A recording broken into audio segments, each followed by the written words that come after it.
Good morning.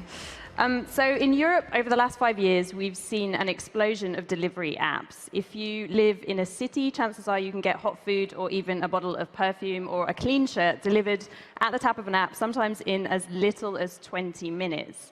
Now, consumers clearly love the convenience of this lazy web on a bike, but the big question is whether on-demand delivery can be profitable. Charity, let's start with Uber. Uber lost a hair-raising $5.2 billion in Q2. In Q3, I think the loss was $1.2 billion, still massive, minus a big chunk going on stock compensation. The company has also cut around 1,200 jobs since July, including some in the Eats division. How long can the cash burn go on? It's a good question. Not an easy one to start. But I think what we're very excited about at Uber is looking at the businesses on their own. We can see that on an adjusted EBITDA perspective, for the last 2 years, our rides business has been profitable. In Q3, actually, the rides business managed to cover the entire corporate EBITDA. So we're seeing that as the business grows, our unit economics improve, and as we scale, we start to see healthier and healthier returns. So this is something that it happens over time. As we grow, the unit economics improve. But if we kind of look at the food delivery specifically, Yep. You've been in that space since 2014, and you are continuing to lose money per order. I think there was a report by an investment firm called Cowen this summer, which said, looking at the unit economics, which said that the UberEats, you're losing more than $3 per order. What's the actual figure? So it varies a lot country by country. I will say that we do have countries that are profitable already on a unit economic basis. But I think what's important to remember is that when you're a startup, we're 3 years old. When you're a startup, you invest in growth, and that's what we're doing now. I think many companies would be in the same situation. So if we wanted to be profitable, we could make the decision to do that, but we're still expanding, we're still growing, and that's the decision we've taken right now. Are there markets where Uber Eats is profitable, specific cities, specific markets right now? Yeah, we're doing well. Can you tell us where those are? We don't break that number down on a per country basis, but we're doing very well in some countries. But in Europe, you would have some profit. Okay. Sacha, what do you think? Is delivery, is this a business model that can work? I know Glovo is reportedly sort of burning through tens of millions a year. How are you going to make on-demand sustainable?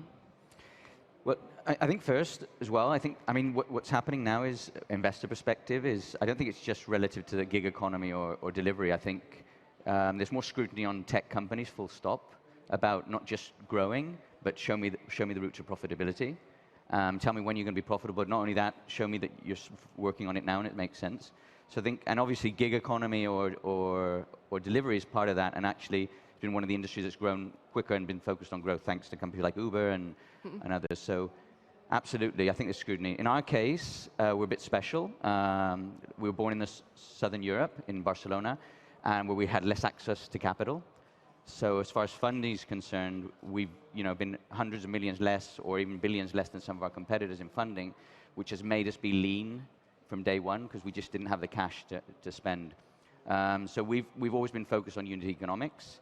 And I can talk about what we think our road to profitability is, but I think we're in a good place with this change of criteria. So you do have cities, markets now also where you are managing to sort of... Absolutely. Our largest market, which is Spain, which is where we started, is profitable, a bit more profitable.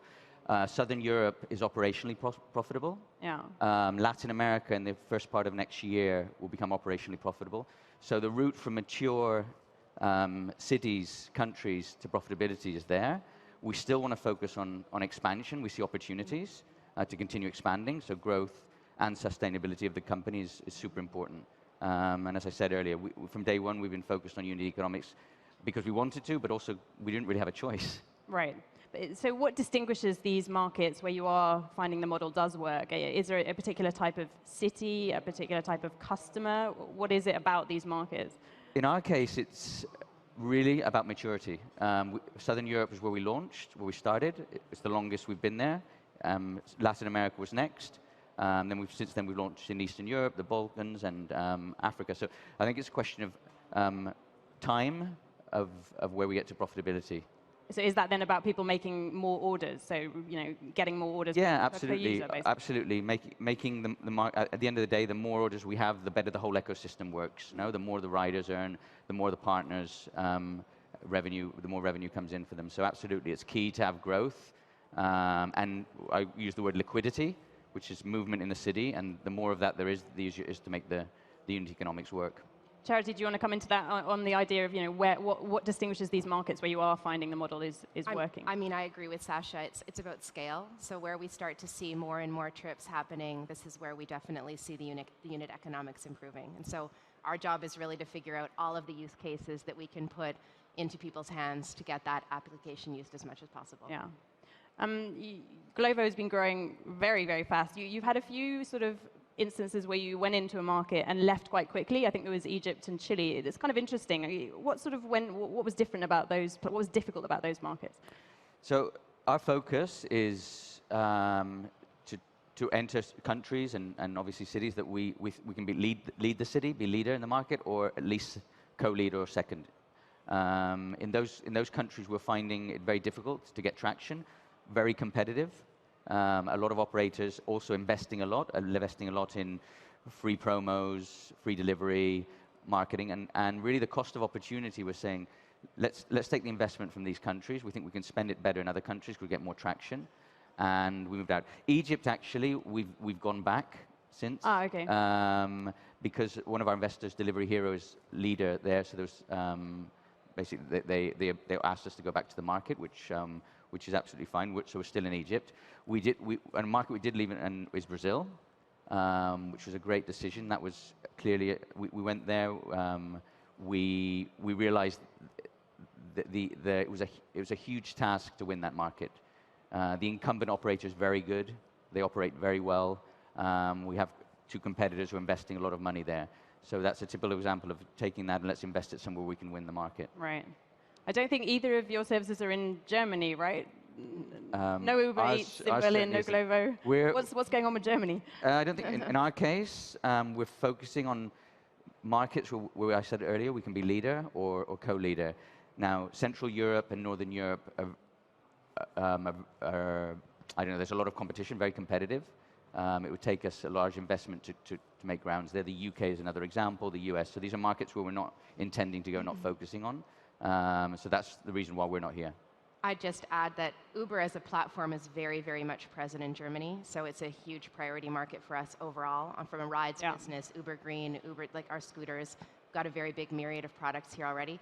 But from an Eats perspective, we don't have plans. We're going to focus on the markets where we already are and focus on making those markets as profitable as we can. Right, so no UberEats is not going to come, no UberEats in Berlin? No immediate plans. Okay. We're focusing on the rest of the platform to be here. UberEats you've also been piloting this concept of dark kitchens, I think, in Europe. Yeah. What have you learned so far? Oh, so many things. I think the biggest thing that comes with having launched over 2,000 restaurants for our partners, is that we need to use data to be able to inform really smart decisions about what's going to work where. And so that's been a huge priority for us, making sure that we're translating our data into actionable insights that our restaurant partners can use. We've also decided, it's not a business that we want to be in facilitating. We are a technology platform. We are a marketplace platform. We connect restaurant partners to technology and access to data to be able to put in place the right restaurants to service eaters. But we're not going to run those kitchens for them. So we've got great partners that are able to do that, and we are really the intermediary between them. Do you think it's going to be a key piece of this puzzle of profitability? I do. Yeah. I think that from a restaurant perspective, this is the secret for unlocking future growth for restaurants. We already see restaurants being able to invest in different modalities that they've never been able to use before. So rather than spending dozens of thousands of pounds on kitchen space, we're seeing restaurants renting space. We're seeing restaurants being able to set up delivery-only kitchens and keep margins really, really low because they don't have the overhead of having a wait staff in the front, and they're still able to do massive returns. So really, really good return on investment for the restaurants that we're partnering with. Glovo, you're also, I think you rent dark kitchens space from another startup, I think, and then rent it out to some of your partners. What's your exact model around it at the moment? No, our model is we'll rent the place out off the landlord, and then we'll put the equipment in, and we'll give a turnkey solution to restaurants or brands who want to operate on our platform. At the end of the day, without repeating everything that's just been said, which I totally agree, to me it's all about UX, offering the customer a better experience, less waiting, less errors. Putting tech in the kitchen makes a big difference. Yep. Remember, I mean, most of the restaurants that operate on our platforms built their businesses for serving customers at tables and not for delivery. So, they have small kitchens, so often they can't put up to the demand. Many times they're not in the area of where the customer is, so they're far away, so we can do that with the dark kitchens. So it's all about improving the UX for the customer, giving it a better service, and it has huge potential. And we've got 6 operating already, and we plan to expand. And also, we offer dark storage, which is dark groceries as well, which is This is the super Glovo, the dark supermarket. Yep. So many names for these concepts. Yeah. And that is super interesting because we've done groceries from day one. We've been multi-platform or multi-category, since we launched. So groceries has always been a huge part of Glovo. In fact, the second category. So what we've detected is our customers are really using Glovo for convenience. Last minute, small basket sizes. I need this right now because I don't have it. And to be actually in retail, the fastest growing segment of supermarket is actually convenience. So that's super interesting. So that's the space where Super Glovo fits in with 1,000, 1,500 products max and super efficient delivery. The Glover arrives, we call our delivery guys Glovers. They arrive and actually 0 waiting time. The bag's waiting for him, he's there. 20 minutes, he's delivered. So it's all about offering a better UX and getting technology into the supermarket. That doesn't mean we don't work with large chains and local heroes in supermarket. We've signed a global agreement with Carrefour. So they complement each other very well. I read that you are also kind of thinking of doing your own brand products, grocery products, I guess, maybe like an own brand of water or something. Is that something you're looking at as well in terms of expanding into actual items? So sort of, I guess, an Amazon basics style. Yeah, I think we'd only do that if we did it with a partner. It's a little bit like our Glovo supermarkets. We still work with partners to give us the product. Right. I think we delve into brands if we could do something with some of our partners. I don't see us building our water brand or our groceries brand. We're not going to have like Glovo not water, in the immediate, not in the immediate future, no. It would depend where, I suppose, the data is what's key here, isn't it? So that's informing where you're putting these supermarkets and the products you're stocking, and potentially what might then. It's about location and also identifying the customer, what he expects. So expectation of a customer is it more important to be able to really deliver in 20 minutes? Yeah. Or is 35 okay? That's important for where you look. So that also explains density. Now, how many dark supermarkets do you need per city to make that really happen? Yeah. We're a firm believer, actually, there's a huge upside in super immediate delivery. There's a lot of companies in emerging markets who are delivering in 15 minutes and showing huge growth. So that's something we want to investigate. So really lowering the delivery times and delivering 15 minutes guaranteed or 20 minutes guaranteed is super interesting. All right, so we're also seeing some major consolidation in this food delivery space in Europe, kind of thinking of the Just Eat, Takeaway.com merger that's still in train. It looks like it will probably happen. Obviously, there's more consolidation that could happen, and there have been some rumors of talks between Uber and Glovo. Have you had any discussions about an acquisition? Who wants to take that? I can answer that, and very truthfully. I mean, I think we've spoken. Conversations, not about investment or not about acquisitions, to pretty much every big player in the market. In fact, we have one of the biggest players in the market is one of our main investors. So I think you have to be close to everyone. It does make sense, this consolidation. I think there's huge advantages for being first and second in the market. So when there's 4 companies, the third and fourth are going to find it quite difficult to get traction. Yeah. So I think there will be consolidation. Our vision is we're aiming for profitability. We want to be profitable and depend on ourselves, which is a really nice position to be in, not depend on acquisitions or investors. And that's our focus over the next 12 to 18 months. Does it matter if it's an exit or an IPO? What would be your preferred end point? My preferred end point is to be profitable. and as soon as possible, and that's what we're focused on. And then you're in a position to make those choices very easily. When you're not and you're dependent on investors, and then maybe the decisions are not, you have to make certain decisions and it's not in your choice. So that's why, that's why we're very focused on that, and that's our goal. Okay. Another big issue around gig platforms is there's a lot of scrutiny around issues of labor rights and fairness. Recently, one of the most senior legislators in the European Commission voiced support for collective bargaining rights for gig economy workers. Charity, what impact would that have on your business? I think at the end of the day, what we hear from our partners is that they want flexibility. So whatever, we're happy to work with regulators and make sure that whatever solutions they would like to put in place are put in place. But we want to make sure that we hold close the element of flexibility, because that's what we hear time and time again that our partners really, really want. Of course, if we ended up having to change the way that we work and our business model, we would be happy to do that if that's what the regulation would require. But I suppose if platform workers had collective bargaining, they could tell you that they wanted flexibility and better wages, better rate of pay per delivery, right? Yeah, it's possible. It's possible. So I think that's one of the elements that we'll always have to be ready for. But at this moment, we're hoping that we can maintain with the status quo. We're doing quite a lot in terms of courier safety, courier well-being, making sure that they have lots of access to insurance and healthcare and even paternity leave across Europe now, which is super exciting. But what about if you had to reclassify the riders as workers? How much cost would that add to your business? Yeah, it would be a big change for sure, and that would be something that we would do only if it was deemed necessary, because again, we're hearing right now that that's not the way that the couriers would like to be classified. Sacha, would you support collective bargaining rights for Glovers? Absolutely. I think, and in fact, we have supported it vocally. I'll give you a recent example in Italy who've passed a law decree, I think just 2 months ago, actually obligating the platforms to sit down with either rider associations or representative of riders or trade unions and negotiate terms. So we're absolutely, look, Glovo is a European country. We were born in this company. We were born in Southern Europe. I think EU. Being European, our grandparents fought a lot for workers' rights, and we definitely don't want to give them up. We believe that we should look for ways to maintain the flexibility, autonomous workers, but equal those social rights to maybe full labor. And that's where we think things are going. France is probably the most advanced with that mentality. Yeah.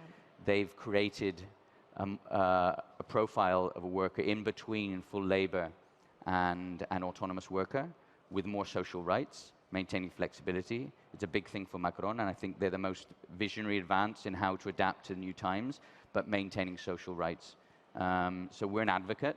In many regulations as well, the issue is it's not the same in the UK what you can do as in Spain. So, most regulations, you can't just go out and do a collective bargaining agreement for autonomous workers. Yeah. So there needs to be regulatory changes, there needs to be dialogue, but we're advocates for more social rights and adapting to protection.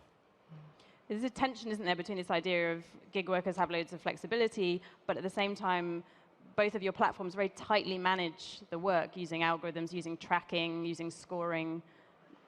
How do you kind of reconcile that message? On the one hand, flexibility. On the other, well, we're going to track you, and we know exactly how much time you took to do this. And I think the tracking and the tech is actually in benefit for that ecosystem. Yeah. So the better our algorithms work, the more orders per hour the riders will have, and therefore the more earnings per hour they will have. Yep. So again, they're paid by job, so hence the word gig, right? So therefore, the better our technology and the better we locate them and the better we optimize the orders, the more orders they'll do per hour and the more earnings. So I think it's in benefit. I don't think there's a big difference between flexible autonomous workers and us doing that and some other labor form at the end of the day. I think what's more important is these workers are asking for flexibility. They want to connect to the platform when they want, and they want to work X amount of hours, if it's 5 per week or if it's 30. That's their choice, and maybe the next week not do it. I think that's the important piece, more than how we optimize the technology to improve the the ecosystem of the platform in the end. And just building on that, we have solutions for any of those segments. So if you want to do this as a very, very, very part-time job, then we have incentives for you. If you want to do this as a full-time job, we have incentives for you as well. So I think it's great. Have either of you spent much time, trying this side of the business, getting on your bike, doing deliveries? Absolutely. Absolutely. How long have you? Well, I'd say when we started Glovo, which was the beginning of 2015, we started off with 3 riders, and obviously on peak times there was enough. So Oscar, myself, some of the staff would just pick up our bikes on Friday nights and Saturday nights and do orders. So that was part. Now we have a thing called Glovo Cares, where the whole company can go out every month and do Glovers, and we give the money to charity, the money that was earned, and we double it. And I go out literally once a month for sure, and twice a month. And I've done Glovos in Abidjan, Cairo, and mainly Barcelona is where I live. So yeah, absolutely. And it's super interesting because you speak to Glovers in the queue, you understand their pain points, you understand the pain points of partners when they don't have it prepared and you're waiting there for 10 minutes. So it gives everyone, and I'm glad that pretty much 50% of our staff worldwide, which is about 1,500 people today, go out and do Glovos every month. Have you ever gone on your bike, Charity? Of course, of course, yeah. In some pretty exciting places as well. So yeah, we make it a regular part of the way that we do business, and you get great insights when you talk to eaters, when you talk to other courier partners, when you see what wait times you're looking at in restaurants and how you can optimize that experience. Because we're constantly trying to figure out how to take less wasted time out of the process. So food is ready exactly at the moment that the courier is arriving to pick it up. The transit time is perfect. The dispatch time is not too long. So this is like experiencing it is really the only way that you really understand if it's working or not. Indeed. We're almost out of time, but just a quick question. Uber Eats is trialing delivery drones in the US. Any plans to bring that to Europe? One day. One day. Yeah, we're very excited about this technology. It's really the future. I mean, imagine how we could expand the radius around different restaurants if we're able to do drone delivery. We've done some analysis in the US of some of the big enterprise chains, and we can almost cover all of California by being able to manage this way. It's great. Sacha, any moonshot projects, R&D projects at Glovo? Perhaps some teleportation technology you're working on? No, I mean, interesting drones and robots and everything. What comes first, the technology or regulation? No, Yeah. that's going to be a big one. We're focused on consolidating the business, finding paths to grow, finding new areas, new cities. That's the short-term goal for us. Wonderful. I think that's it. We're out of time. Pleasure to speak, guys. Thanks so much. Thank you. Thanks a lot. Thank you.